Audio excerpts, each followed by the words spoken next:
Taste and see that the Lord is good. Touch, hear, and smell that the Lord is good. What do we sense, feel, and experience in this city that leads us to believe that the Lord is good? When Lane Fuselier visited this city in 1998, he observed that the people of Hamilton didn't like their city. He smelled the smoke from the factories. He heard the rumble of cars and the desperation in the voices of those who begged for change. There wasn't much of a sense of hope. People were disconnected and tattered like a shirt that's had too much wear. Despite this brokenness, he saw a city that had so much natural beauty. The landscape that was urbanized still had signs of its natural state, with trees filling backyards and boulevards, and a protective escarpment that looked over the lake. This escarpment is where we start our Act 5 year. Every September, we travel to the top of the Wentworth Stairs, and John Terpstra meets us there to welcome us to the city. As we get to the top, we're breathless, partially because it's a beautiful view, but mostly because it's a lot of stairs to climb. From the top, we can see the industrial section of Hamilton to the right and the downtown core to the left. We can see Tim Hortons Field and our local No Frills grocery store. We can see the expanse of water that makes up Lake Ontario, and on a clear day we can see the Toronto skyline. John Terpstra tells us that we are going to love it here, and then he proceeds to give us a highlight reel of that which is broken and that which is beautiful about Hamilton. At the end he says, "Welcome to the healing of this place, of which you may be part." And that launches us into the next 8 months of our gap year program, looking for ways to join in the healing. Every year students come and live with us at 75 Blake Street, fresh out of high school, and together we learn about what it means to live faithfully in a place. We put about 20 people in a house, and we hope that the quirky group of young people that we've assembled will somehow, in fact, be part of the healing of this place. We know that it will only work if they trust God and trust each other. It starts away from Hamilton. Shortly after the time at the top of the stairs, we go north to Temagami for a 10-day canoe trip. 10 days of being in the crisp fall air, the soothing, steady rhythm of dipping a paddle into the water, the sound of water dripping off the paddle as you go in for your next stroke. In the evenings, we lay under a sky full of stars. As magical as that is, this year, the air was a little too crisp for comfort, and the sky was more often filled with rain than stars. That experience forced our group to really trust each other. When you have a canoe on your head and then you fall into mud up to your thighs, you need to trust that the people around you will come alongside to pick the canoe off your head and walk with you to the end of the trail. Our canoe trip leaders ask us if we will lean in, if we will fully commit to this trip, and if we will see the goodness of it. Begrudgingly, we lean in. There's not a lot of other options when you're in the middle of nowhere. You need to trust that the leaders know what they're doing and that the team around you will help you, and that somehow you'll make it out of the wind and the waves alive. Fast forward to January. Remember January? COVID, spikes, lots of rapid tests, self-administered rapid tests. As a staff team, we welcomed 11 students back into the house after Christmas break. And we had them all do rapid tests before coming into the house. I stood on the porch and hollered at them, "Walk around the block while you wait for the results." 11 tests lined up on our kitchen table. They all came back negative. What a relief.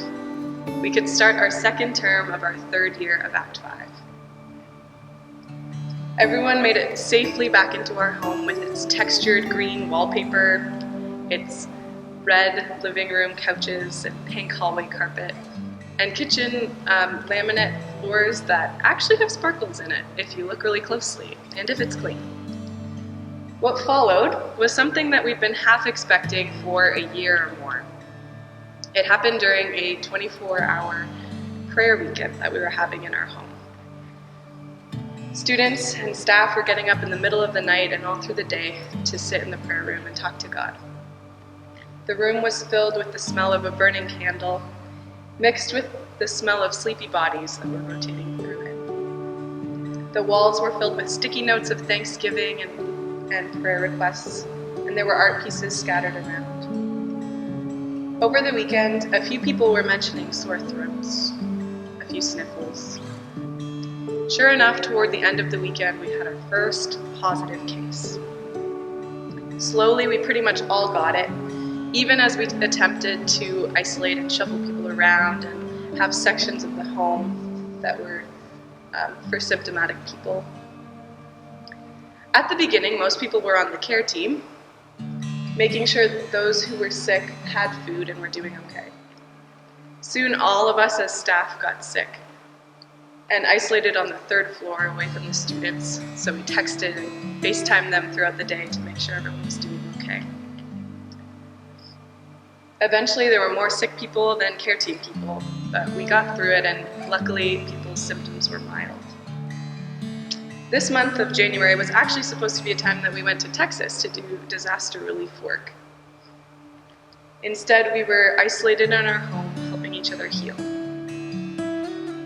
The first few days were pretty disappointing for a lot of people. Students had to face loneliness as they isolated in their rooms. It echoed the journal that was in the prayer room that weekend. As I read through it, I saw a lot of notes from people who were feeling disconnected from the community, even in January, a few months into the program. It reminded me that even when you're in a house with a lot of people, doesn't mean that you'll make deep and meaningful connections and relationships. The students had made the initial connection on the canoe trip of trusting each other, and it was sort of this forced, tight situation where they had to trust. And then throughout the year, they kind of, that petered off, and January forced us back together again, where we had to trust each other, that we would work together and help each other get better. Everyone started bundling up and going on long walks as they got healthy. We started doing Strava. If you haven't done Strava, you should try it. We made it a challenge, and people were going on 4-hour walks just to beat the next person behind them, see if they could get the most active minutes. After we healed from COVID, we turned our attention back to the healing of the city of Hamilton.